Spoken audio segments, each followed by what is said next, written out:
We're live, mate. All right, welcome everybody to, what do we call this, Chris? Contrarian Daily Podcast or an update? Yeah, well, an impromptu Ukraine/Russian update. Yeah, and I guess today has been a massive day for that conflict. We've seen Putin start to launch strikes into the Ukraine. So I guess you could call this the declaration of war between the two nations. And our media is picking up on it a lot. The American media is going into a frenzy because, anything to do with Russia and Putin, they're going to be all over it.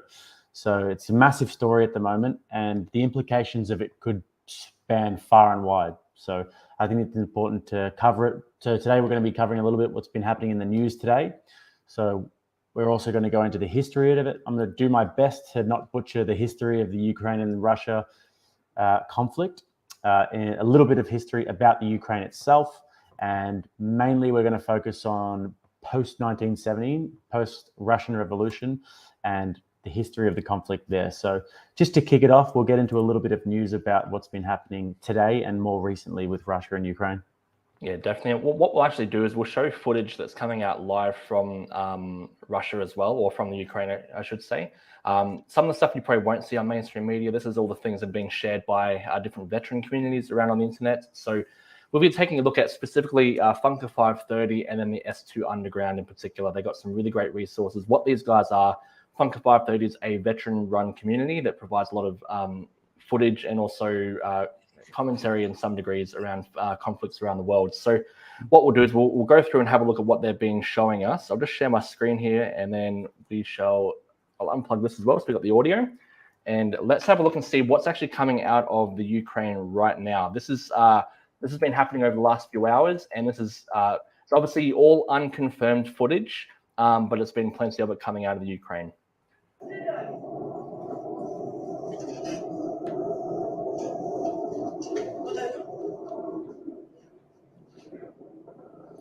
So what we're looking at here,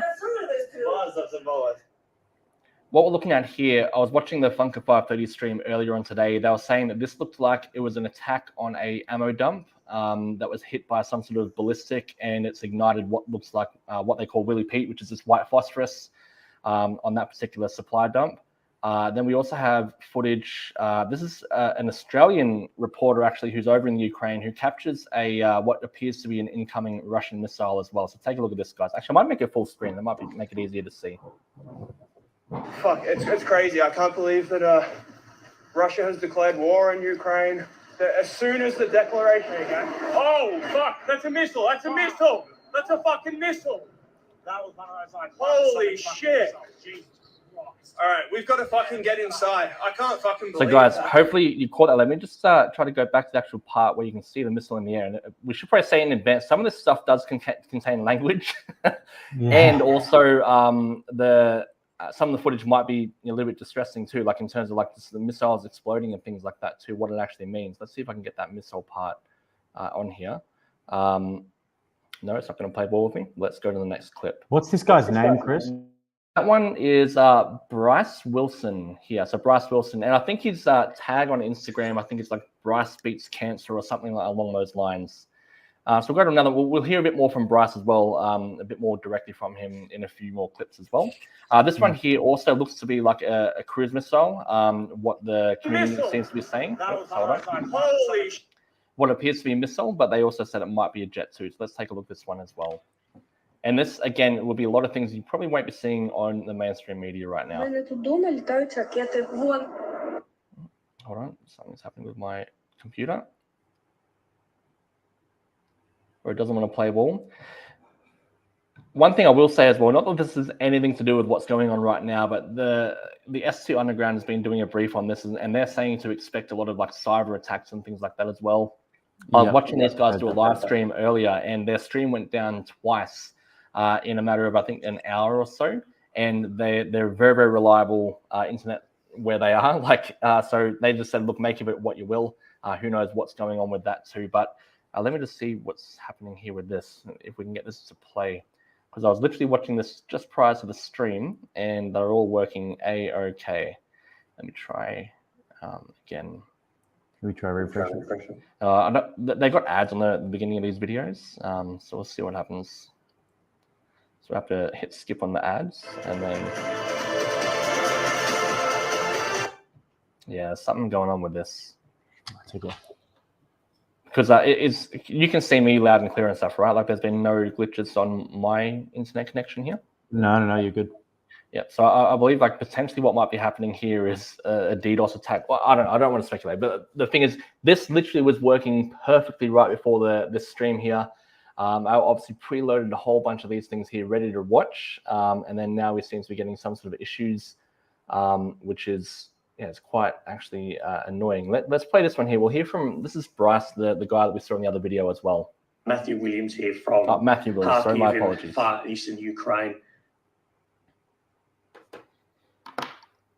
Again, nothing's wrong with my internet connection. No, looks good. No, this is definitely odd. Let's see if I can open this up in YouTube directly. Don't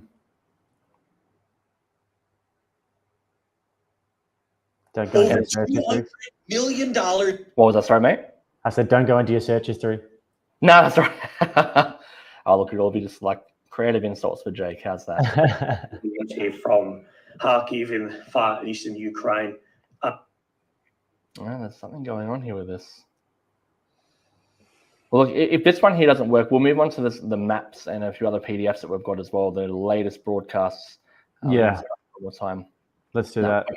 Well, we'll come back to this in a bit. This thing here, this site here is absolutely incredible. This basically is a live, I guess, update of conflict and things that are coming through, and they all have sources and stuff like that. So what you'll see here, pretty much all these red, like this, the red markers around this is essentially the border of the Ukraine. These dark pink lines. So you see we've got Poland over here, we've got Slovakia, Moldova's down here, the Ukraine, and then obviously Belarus and Russia. Now, each of these markers indicate some sort of action that's gone on, so that they've been reported, including the blue ones here are friendly, well, quote unquote friendly activity. And you can see here, this has been kicking off all the way across the country. So this is not, it doesn't appear to be just some sort of minor incursion, right? There's been an airstrikes on the airfields and the airports all across to the west here. This is very, very close to the Polish border. So there's airstrikes. This is what I was trying to show you in the footage, that all these little clips here of airfields or airports on fire. There's also, what have we got here? Border guards are under attack over here. We've got unmarked helicopters. Unfortunately, there has been casualties as well.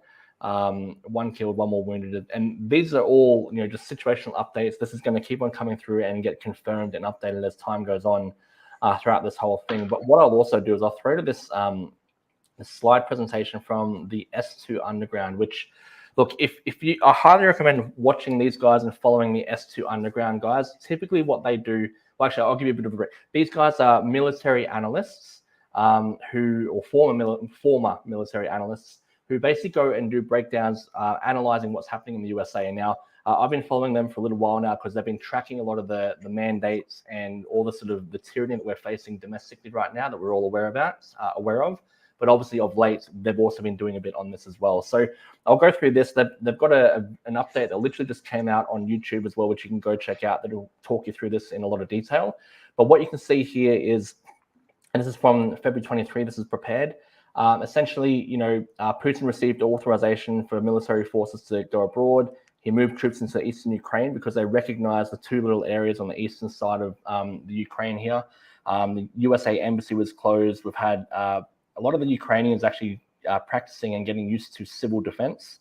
And you'll notice all these other countries around here too, like even like Sweden, Finland, Norway, a lot of these other countries have also been preparing for civil defense, right? And this has been happening for the last few weeks. So this slide deck has been continually updated. This one was just updated, I think, earlier on today.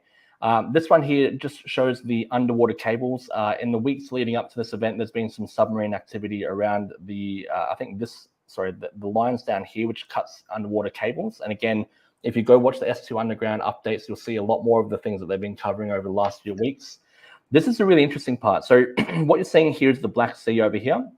And over the last few weeks, they've been tracking as these several naval fleets from Russia have been moving down the coast through the Mediterranean and then into the Black Sea here as well. They suspect that a lot of these are troop transport carrying ships, but then also I believe it's this one here, the Moskva, or whichever one this one is, or this one here, is particularly it's a intelligence gathering ship, and that's been stationed off the coast or the southern coast of Ukraine over the last few weeks, collecting electronic data and electronic information as well. And again, there was reports earlier of by the Ministry of Defense in the Ukraine that there was an amphibious invasion on the south, but that's since been retracted. This essentially just shows the various military units. Now, the thing about the S2 Underground, these guys know their stuff. They're former military analysts, and they're using a lot of data analysis that they're seeing from social media over there in Russia, plus what they know. They've also got their sources as well. They actually break down in their videos the specific unit breakdowns of what these units are, what they're composed of in terms of infantry, support, all that other stuff like that as well. And you can see here that this is not just like a little minor incursion, right? This is an attack from the north, from Belarus, I think it is Belarus, sorry. It's also from the south around Odessa, and also from the east. Now, several years ago, Russia invaded the east, right? So there's been combat happening over in the eastern sections here since that period of time. That has not stopped, but it's obviously escalated from this period of time as well. Now, what they do a great job of breaking down each of the areas here as well. So you can see here on the northeastern front that you've got movements coming through. So that red line is called the frontline enemy troops, I believe is what that FLET stands for. And that's a very good estimate for where the actual, all these unit markers, where they're actually located as well. And you can see they're actually engaging with, a lot of people here. Now, there has been also reports of paratroopers and suspected Spetsnaz landing at the airports as well, which is probably what you're seeing there with that one. We have Kharkiv. This is obviously where a lot of those, hopefully we can come back to those clips, because that's where a lot of the missile strikes and things have been happening around this Kharkiv area, which is, I believe, towards the north of the Ukraine. The eastern fronts, obviously, there's a lot happening here. There's been a lot more pushing in. This is the interesting part with the naval side of things. We've got obviously the different naval fleets down here that are set up, ready to launch a potential amphibious invasion, but they've definitely been collecting a lot of intelligence. And it's really interesting. If you go back and watch the S2 Underground videos too, you'll see how they track what's in these ships. And what they actually do is they measure the length above the sea that the ship is when it's empty, and then they tracked it coming, and it was like a foot or two lower into the sea than it is when it's empty. So from that, they know that the ship is carrying stuff, and they suspect because they're troop transports that they're carrying troops, right? There's really, really fascinating stuff. This is the Western Front. Not much happening over there. The Northwestern Front, this is where Belarus has actually also kicked off their invasion. They're moving troops in from their border as well. This is a bit of their analysis of what's going on. So this is them suspecting, I might just move on to the next parts here about the Russian views, the narratives, right? So obviously Russia's been saying that there's been military exercises, and that's why they're building up their borders. And then what they've just done recently is they've actually recognized, I think it was 2 of the eastern states as Russian, or separate from the Ukraine. And then that's what they're saying, is that those separate states that are no longer part of the Ukraine have been requesting the Russians' help. Right, and so what these guys are doing here, they're asking, what was the narrative, right? Has Russia been planning this invasion for years and lying the entire time? Or have they completely changed their mind, and then now they're devoted to defending the independence of the DPR and the LPR? These are the 2 states that they've recognized as now separate. But what these guys are trying to highlight here is that they're saying, look, wait a minute, this was all supposed to be a training exercise. And that's the reason that they brought up this slide here, is that Putin's been doing a great job of gaslighting everyone, right? So they're sort of trying to show people here the signs and indicators of being gaslit, and then, essentially what the rhetoric's been, and then what the narrative is. And then they also talk about the NATO's narrative as well. Again, we'll come to this during this presentation and during this talk as well. But look, our governments, this is potentially going to be great for them. We can't lose sight of the fact that they're still been pushing a lot of authoritarianism and tyrannical measures on us as well. So they're looking at this as a potential distraction from this as well. You can also see as another opportunity to practice. That there's a lot of things in here that they're actually going to be using as a part of the narrative for the West. And then this is them just updating what was happening as well, because earlier they were reporting that there was an amphibious invasion or landing that it occurred, but this has actually been retracted as well. Now, again, I'll leave this one up here as well. If you do want to go find out more from these guys, I highly recommend it. I follow these guys. I watch all their stuff. I actually support them on Patreon as well. They're absolutely fantastic. Former military analysts who actually put together a lot of really good in-depth information. Typically, this analysis is done on the USA around mask mandates, around the conflict around the southern border, all that sort of stuff like that as well. But yeah, look, in this case, they've done that for the Russian theater. Now, what I will just quickly do is just try to go back to these videos, and let's see if they're going to play for us now. Then if they don't, we'll just move on to the next parts. Let's see if this will work for us now, because this is really interesting to see. So what we're looking at here, the flash is up on the screen up there. It's not going to work. Okay, so what we're looking at there, there's a heck of a bombardment that was happening in the evening in the Ukrainian time. They suspected it was cluster munitions, but it's since been confirmed that they're actually just rocket attacks, like a sustained rocket attack. And again, look, if this isn't working, I highly recommend after the stream, go check out Funker 530. This is where all this stuff is. They've got an airfield or an airport, Kherson Airport in fire. We have the wreckage of a cruise missile that dropped into in Kiev. I think they say it's Kiev is how the Ukrainians pronounce it. We've got Kharkiv International Airport on fire. We've got an airstrike that you see in the distance over here as well. This is a serious thing. This one here is let's have this one plays. Man, I wish this was working. This one here, you see the missile there. It actually explodes just off the screen. You'll see the explosion in this particular clip. It is extremely close. Yeah, we'll have to get everyone to go down and watch the stream. 100%. And then this one here is an APC that's on fire as well. So guys, make sure after the stream, come back to this after the stream and check out the Funker 530 feeds. So look, that's all I wanted to go and cover over in terms of what's happening right now and what the information is. Jake, I know you've got a bit prepared here in terms of the history and what led up to this conflict. Do you want me to bring up the slide deck for you there, mate? Yes, please. Thank you. Let me just bring that in. There we go. Okay, so I think that it's really important here to have a little bit of context in terms of what started this conflict. Where does this conflict come from? Is this just Russia flexing their muscle, or is there a history? And obviously there is a long history to this. Both of these nations have a long history. Ukraine have a much longer history than Moscow, and it goes back centuries. Wasn't called Ukraine centuries ago, but they do have a culture and they do want to be a sovereign nation, Ukraine. So I think the best place to start is probably the Russian Revolution of 1917, because going beyond that, it's just a little bit difficult. So in 1917, the Russian Revolution came about, and then that threw the whole area into chaos. So in 1917 to 21, there was the Ukraine and Soviet War, which was preceded a civil war in the Ukraine, whereby the Soviets managed to come to power in Ukraine in 1919 and overthrew the government, which would then turn into the Ukrainian Soviet Socialist Republic, which was one of the founding members of the Soviet Union. So this is how the Soviet Union came about. So if we go to the next slide.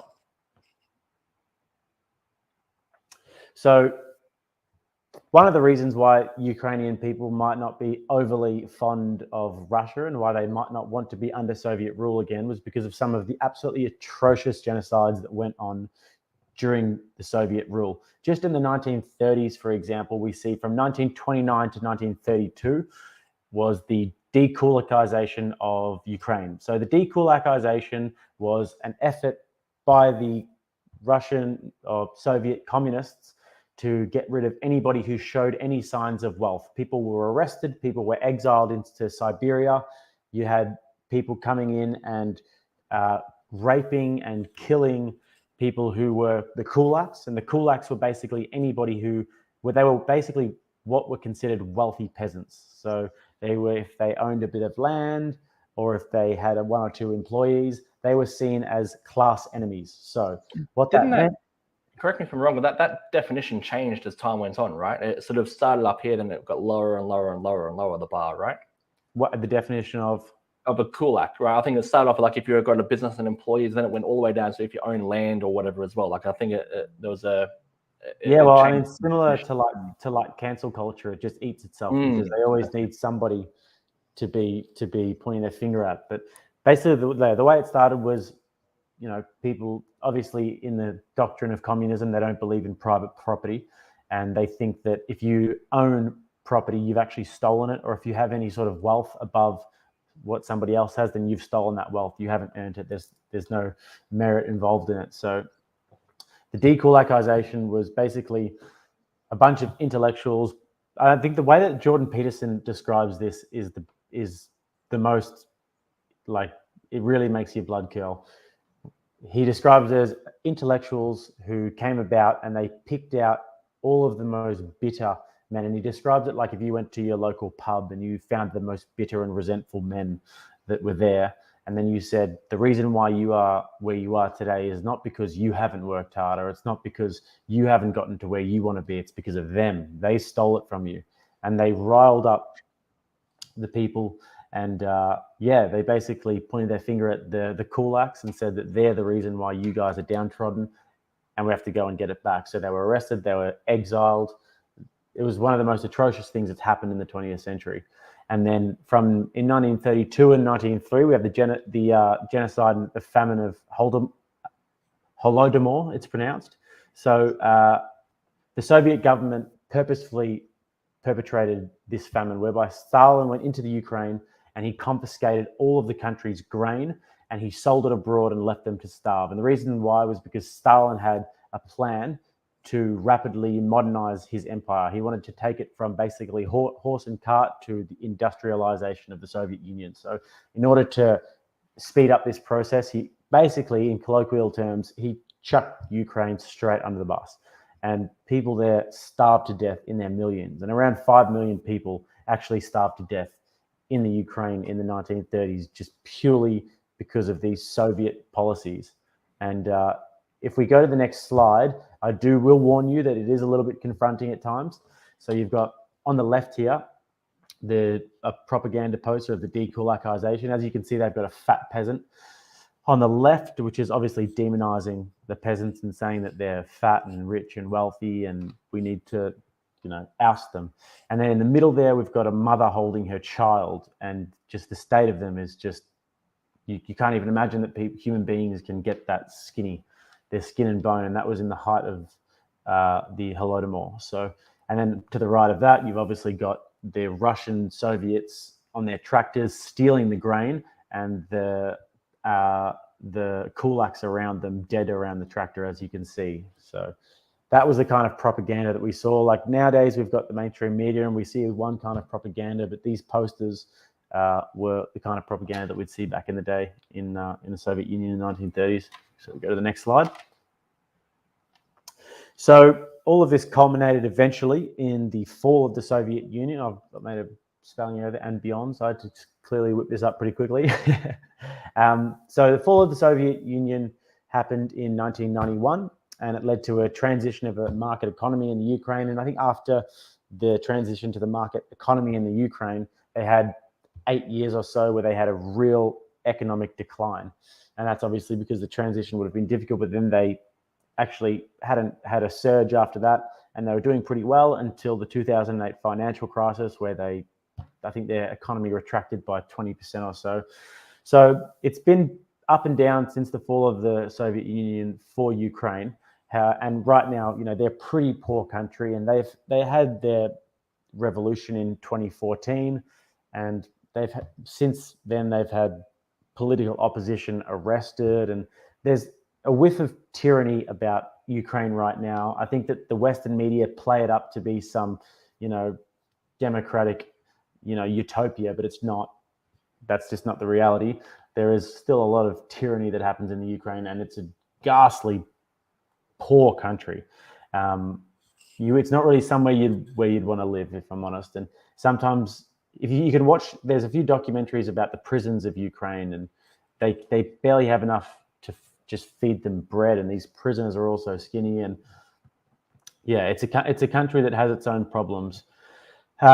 So despite the Soviet Union falling, Russia still believe that they have some sort of a claim to Ukraine, not unlike China and Taiwan.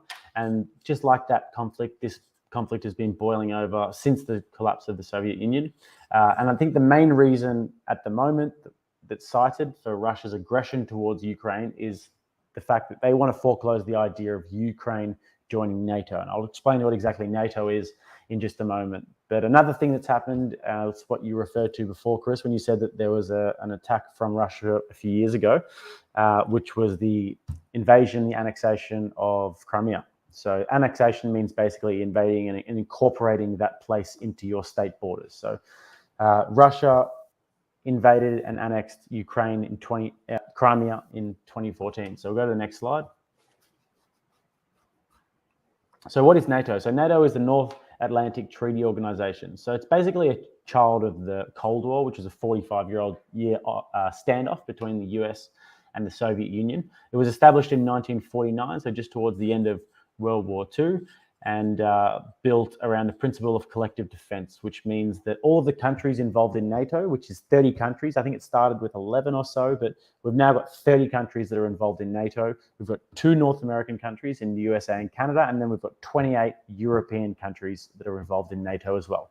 So basically NATO is directed primarily at Russia because it was designed to combat Russian aggression.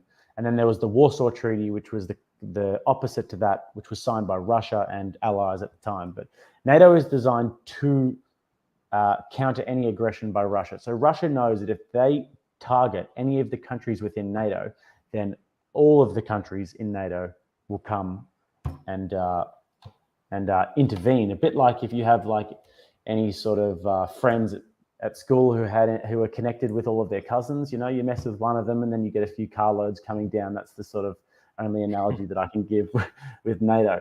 So 30 countries, it's a very strong alliance, obviously. And because Russia have always thought that they had some sort of a claim to Ukraine, they wouldn't want Ukraine signing with NATO. Now, Ukraine kind of have a bet both ways. It doesn't look like they're going to sign into NATO at all. I think there was a bit of, like, it was kind of close to happening around 2002, 2003, but it didn't happen. And they're kind of stuck in between a rock and a hard place here because on one hand, if they don't sign with NATO and they say that they're specifically not going to sign with NATO, that would give Russia basically the green light to invade them. Because if they don't sign with NATO, they don't have any of the support from Western countries. But if they do sign with NATO, then it's also, you know, Russia will also be pissed off about that. So they're kind of stuck in between a rock and a hard place. I think the communication lines between Ukraine and the West and Ukraine and NATO countries is a little bit different between their communication line with Russia as well. So it's a confusing situation, and they're not going to become a part of NATO anytime soon by the looks of things, and maybe it's too late. But what do you think about what do you think is going to be the NATO response, mate? What do you think is going to happen there? Like knowing all this sort of stuff that's going on, and the fact that Ukraine is not a member, is that correct? No, they're not a member. No. Yeah, so yeah, what do you think they're going to do? What do you think we can see? Well, the thing is, because they're not a member, I think they've had the chance to become a member. It's tough because we don't have that alliance with them. So the US, UK, and France are the biggest countries in NATO. They're all nuclear powers. NATO itself makes up 50% of global military funding, with the US providing 22% of that. So it's hard to make the case, in my opinion, for any NATO alliance countries to want to intervene in this war. Even the US, even though US is obviously seen as the global police, and nobody wants to see the reformation of the Soviet Union. I think that that's pretty obvious. However, I think we've seen in the past that interventionist wars simply don't work. I don't remember an interventionist war that has worked. So it's a very, very hard sell for me to say that NATO countries have to get involved in this war when really they don't. And history shows that it's just not the best move. So it is a tough one. And we definitely don't want to see Russia flexing its muscle around that area of the world. But I guess you're stuck between two evils there. No, of course. And I think also, I think what you mean is there's not going to be like a hot military involvement from NATO. Is that what you're saying there as well? Because I know there has been countries in Europe that have been sending weapons and arms to the Ukraine over the last few weeks and months. But we'll just make it clear, you mean you don't think there's going to be any military action? I think there probably will be. There will be, okay. Be. But okay. Personally, I would say that it's a hard sell because Ukraine are not a part of the treaty, and then there'll be some sort of, I think that, as you said, in terms of like sending weapons and sending help, that there'll be countries with a vested interest in this not happening, and in Russia not expanding its borders and not expanding its powers. And also, I think that the really important one is that we show other countries around the world that this is not something that's going to go down easily. So when you look at China and Taiwan, China's going to be watching this. You can guarantee that Xi Jinping and the Chinese Communist Party are going to be watching this, and they're going to be looking for a response, because Taiwan are not a part of NATO, so they're not a part of that deal. So let's talk that in a second. I'm really interested to get into Taiwan and everything. Do you think this is happening because Biden's in power? Like, for me personally, I don't see this happening while Trump was in power. I think Trump was very, very strong in his leadership. But do you think this is happening now because of, I guess, the Biden regime, we'll call it, or what are your thoughts? Well, I think that there's a multitude of reasons why it's happening and why we're seeing so much of it while Biden's in power, and while we should obviously be seeing it, and it is a major story. Another thing to take note of is the fact that Hunter Biden was on the board of a few Ukrainian companies that he had no right to be on. He was receiving millions a year. So obviously the Biden family ties are quite strong with Ukraine. And that's not, speculation or anything. That was proven to be right. So I think that the Biden family have a vested interest in Ukraine, clearly. But also, I don't think that it would have happened if Trump was in power either, because Trump not only had a really good relationship with Putin, he had a good relationship with a lot of leaders around the world. And one of Trump's great strengths, in my opinion, was his ability, was his foreign policy, and was his ability to do deals with other countries. And we saw that with the Abraham Accord and with the move towards peace in the Middle East that he did. We saw that with his relationship with Kim Jong-un. As much criticism as he got for that, it was actually one of the best moves, in my opinion, that any president has made in recent times in terms of world peace. The fact that he went to North Korea and he met with Kim Jong-un and, created some sort of a human bond. And he had a good relationship with Putin, even though they were always, swinging their dicks around, I guess, and like trying to flex on each other. He did have a good relationship with him. And I think that this would be different if it was Trump in power. No, I agree 100%. And speaking of, I guess, America and potential responses and reactions, there's been a lot of talk from people leading up to this whole period of time, because obviously there's been suspicions that Russia's going to invade. People think that China might use this as a cover to try to go and nab Taiwan while the eyes of the world are fixated on the Ukraine. You mentioned the Ukraine Taiwan just beforehand. Do you think that's likely to happen? Do you think China's likely to go and do something? It's funny because I actually have a few Taiwanese friends from around my area. One of them is my hairdresser, and then one of them used to come to my gym. And both of them, when I talked to them about this, I said, "So what are you worried about China and Taiwan?" And they both said to me the same thing. No, I'm not worried. The only reason why you guys hear about it so much is because the Western media now hates China, which is questionable. I think that there could be a bit more scrutiny towards China. But it's funny because this has been happening forever with Taiwan. This is not news at all. So they've been trying to take Mao tried to take Taiwan a few times. If it wasn't for obviously having to cross the sea, and then the fear of American intervention and whatever Mao was doing on the homeland that took precedence, then he would have taken Taiwan, but he couldn't. And then later on in the 1990s, there was another try from the Chinese to take Taiwan, and Bill Clinton went and put American ships in between China and Taiwan, and it never happened. So this has been boiling over for a very, very long time. And it's actually strategically very difficult for China to take Taiwan because there's a lot of things in the way of it. So it's not an easy thing to do. And I'm not sure if I don't see it happening anytime soon. However, it's hard to say in this day and age that something's not going to happen. It is, isn't it? We're in a time when literally anything can happen. It feels like, aliens could land on Earth and we'd be like, oh, okay, this is 2022 type situation and the way things are going right now. Just one thing I would just bring up as well, just a bit of a possible confirmation of cyber attack or something, because just while you were talking, then I hit refresh on this Function 530 thing to try to get these clips up and going. And you can see here that we've got obviously a Cloudflare issue with the host. Now, this usually happens when there's a lot of traffic going to a website and things like that as well. Right. Whether that's a sign of what's called a DDoS attack, which is essentially when you flood the site with a lot of traffic.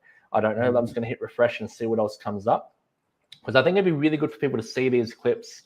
Because again, it just gives a lot of perspective about what's been going on and what is actually happening right now as we speak, as we go. And look, I think with the Taiwan situation, there's a lot involved with it, obviously, but there's also I think they have all the rare earth minerals, right, or a large chunk of them, and then another large chunk of them is in Afghanistan. Now, the rare earth minerals, they're what's needed to create all of our microchips and things that power all of our phones and our technology and things like that. So there's a big strategic importance or reliance, I guess, even on Taiwan, especially now that we've pulled out of Afghanistan disastrously, and then who came in there? The Chinese were in there very, very quickly after the US pulled out, right? So that's a good potential. Now let me just hit play on this and let's see if we can see if this works. Now again, let's have to skip this ad as it pops up. And again, I think we're going to have issues now. We're not going to be able to get it. It's not even playing through the ad. That's a real shame. That is a real shame. That's okay. No, that's okay. Yeah, but look, I think the whole Taiwan situation. I think Putin and obviously Xi Jinping, they've got a very. We'll get rid of that screen, Chris. Oh, you can still see it there. Yeah, thanks. There we go. They've got a good alliance happening right now. I think they just came out and affirmed it prior to the Winter Olympics, didn't they? In terms of their alliance together. So I think it'd be very interesting to see what happens there. Now, I guess for me, my thoughts and things like that on a few things. First and foremost, we've got a contractor who used to work with us on my team who is over in the Ukraine. So I definitely want to wish him and his family well and hope that everything's okay with him. In leading up to this, I was talking to him a fair bit, and I think he's about 60 kilometers from the border of Russia. So he's very, very close to whatever's happening. I don't know exactly where in Ukraine he was, but very, very close. And he was saying back then that they were hoping that it was just Putin being, just strong arming and a bit of all for show. But him and people he knew had no idea what to do, because I was saying, look, can you guys get out of the country or whatever else? And he was saying that they don't know what they can do. So first and foremost, I really hope that he's okay. And obviously this is a very terrible situation, because again, here we are over here talking about it. We're all comfortable in our rooms. It's very real over there. It is very real over there. Like I was watching out here, there's like sailing boats and stuff like that are sailing around the marina right now, or a little bit earlier. I was like, it is so surreal to think that literally right now on the other side of the world, there's all these missiles and things like that are kicking off. One thing I do think that this is a sign of this instability and I guess the uncertainty of the times that we are living in. And, again, we just mentioned that, but I don't think it's going to get any more certain as time goes on, because we can't also forget, while this is going on, we also have our own troubles and issues here at home, right? In the Western world and Australia and many Western countries around the world. And so, we are definitely in for some very, very interesting and challenging times. And I think that we, as individuals, as family units, and also as communities, have to really step up and try to do the best that we can with what we've got. I think one thing that's also really important is for us not to allow this to distract us. I mean, I think what we need to do, we need to know what's going on there. We need to be alert. We need to be informed. But I know Biden and the US government is already blaming Russia for rising inflation in the US. And, and we know it's not from this at all. It's from all the money they've been printing over the course of the pandemic and things like that. What are your thoughts on that, Jake? Do you think that, what are your thoughts on this being used as a distraction by, governments like Biden, Trudeau, even the Australian government? It's definitely a distraction, 100%. I mean, it is a big thing that's happening in the world, and there are potential ramifications and domino effects that happen from this. But you're so right in the fact that Biden is now blaming the inflation that's happening in the US. The absolute nerve on him to try and blame anything but himself on that of inflation is just ridiculous. And I mean, past administrations as well. And there's a lot more to that. But yeah, it's absolutely a distraction. And there are so many things going on our shores that we should be paying attention to. And to be honest, I don't want to sound selfish, but it is down a little bit lower on my priority list at the moment, is an intervention war in a country like Ukraine. Because first of all, intervention wars, we know that they don't really go well. And we know that the US war is the biggest industry in the US. Let's be serious. So there is a lot of money to be made from war. So there are certain people in the United States that don't hesitate to go for another war, and it's great for ratings on CNN and et cetera, et cetera. So I think that is being used as a distraction, and we should definitely be focusing on what's going on our shores, because there's human rights violations of their own happening on our shores and with our brothers and sisters in Canada as well, and all around the world. Yeah, plus also don't forget that right now, I think the US trucker convoy is happening. You know, that they're moving, making their way across. And so obviously all the mainstream media coverage is going to be on this now. And there's not going to be much on the trucker convoy happening in the USA, which, by the way, the National Guard was mobilized around Washington to be ready to stop these terrible terrorists. As well, they're white supremacists and racists and misogynists. That's right. And all those ists, which is terrible. Yeah. Now, the other thing too that I wanted to talk about, and it'd be good to get your thoughts on this too, is the fact that we in life we live in dualities or dichotomies. You know, there's good, evil, hot, cold, all those different bits and pieces. And you know, Jake, I'm a big fan of Jocko Willink and all the stuff that he's about, and he always talks about that dichotomy of situations. And I think right now we are living in a real extreme of a dichotomy, because on the one hand we have, again, our lives here right now, which is relatively good, especially compared to the Ukraine right now. But we also have, I guess, a dichotomy between living in the present and what's coming in the future. Because I've been getting a lot into the Great Reset and all the stuff that's been a result of the pandemic and all the different controls and things that are happening, and all the things that's coming in place there. The worst of it's to come in the future, right? Yeah. And so people are getting used to or more comfortable with, dare I say it, all the current situations we're in right now in Australia. In comfortable is the perfect word. Yeah, exactly, which is terrible. And so we have to sort of get used to the fact that, look, we need to live in the present and we need to enjoy what we have right now. We can't let the future or what's happening overwhelm us. But at the same time, we can't get comfortable and we can't sit back and just let things happen, because there's a lot of things happening around the world, including here in Australia, that's going to lead to a very terrible and negative future for us if we don't step up and do something. So I guess what I'm trying to say here is we need to be very, very aware of the dichotomies, and we need to move between, I guess, living in the present and thinking about the future to suit us and to, I guess, allow us the strength to fight the future, but also recognize that when we are sort of starting to burn out, we need to live in the moment and things like that as well. So I'd love to get your thoughts on that as well, Jake, what you think about that. Yeah, I think it's a good point. I mean, the fact that we obviously do have to live our lives and try and enjoy our lives, but there's a fight to be fought at the moment, and there's no doubt about that. I mean, we're living in a time where we have to be so careful of centralized powers in this world, and we can't really trust anybody, because you look at the World Economic Forum, like you said, and they make no bones about it. They want to infiltrate governments around the world, and they're doing so, and they name the names. They say Justin Trudeau and the president of Argentina. And I actually have a friend who's a kind of like a politician in Argentina, and she's we'll leave that there, because I've been in trouble for talking about my friends on the podcast. Right, okay. So, look, yeah, I just think you make up your friends there, mate. I don't know if you So I think we have to be really careful and wary of the powers that be at the moment, because we live in a world where decentralization of power and resources is becoming more and more realistic. Decentralization of media and of the narrative, if you will. I mean, over time, we've gotten so used to relying on certain people to tell us the truth, because people are so caught up in their lives. They want to watch Channel 7 and Channel 9 at night time, and they want to, okay, what's the truth? I trust you. And now people are losing that trust. And we're seeing the dispersion of media, and we're seeing a lot of independent media come up. We're also seeing that in terms of finances. You look at crypto and the blockchain, and what that is decentralized finance.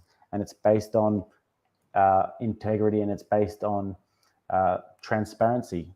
And obviously the banks aren't really exactly known for that. So I think we're at a crossroads in time right now, where we are either going to go into a decentralized future, or they're going to pull the reins back and then clamp down and put the boots to us more to keep that centralization. So I think that people, and I think this is the point that Majid Nawaz made the other day on the Joe Rogan podcast, That's a great episode. Which was my ultimate takeaway from that episode, was that we're here right now and we're potentially on the precipice of a great world, or we're on the precipice of falling off a cliff, because if we don't hold to account and hold the feet of the powerful people in the world to the fire, and just be aware and keep up the public consciousness and keep up the protests and show that we're not going to take it, then we're at a point right now where we could be looking at a very, very ugly future.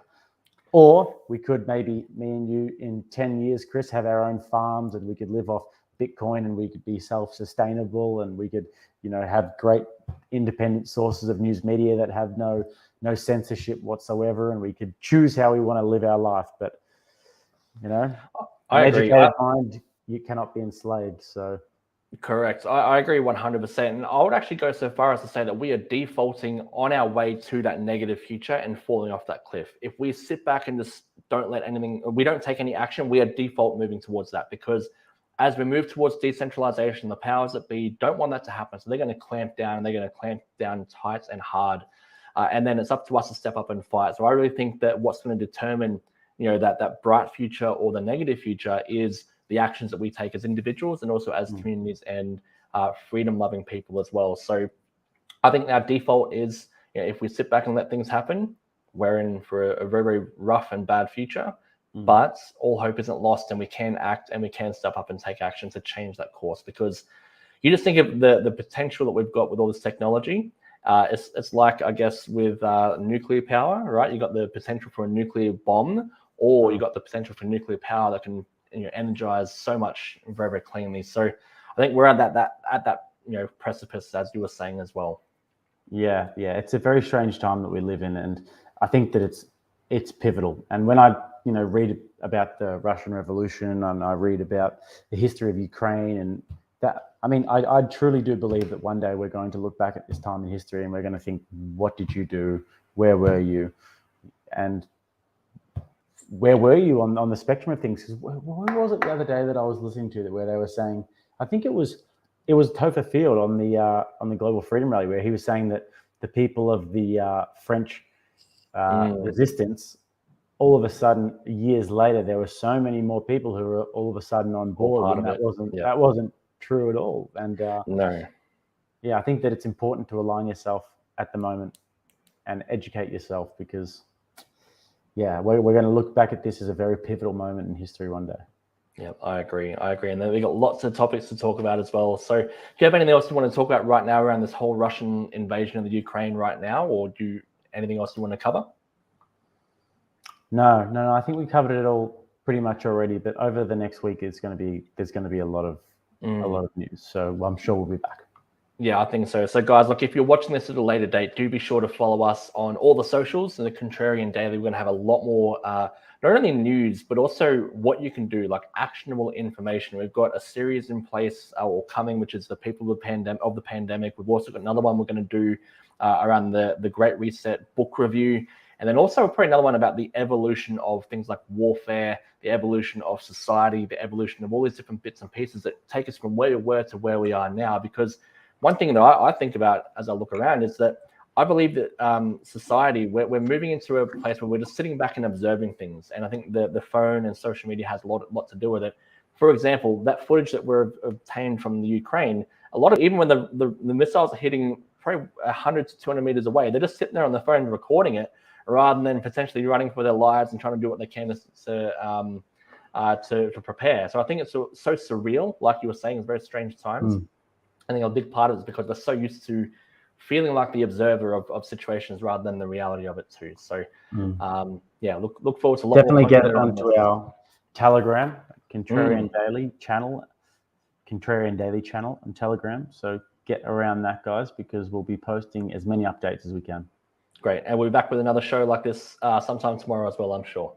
Lovely. Okay, Chris. All right. Great, guys. All right. See ya. See ya.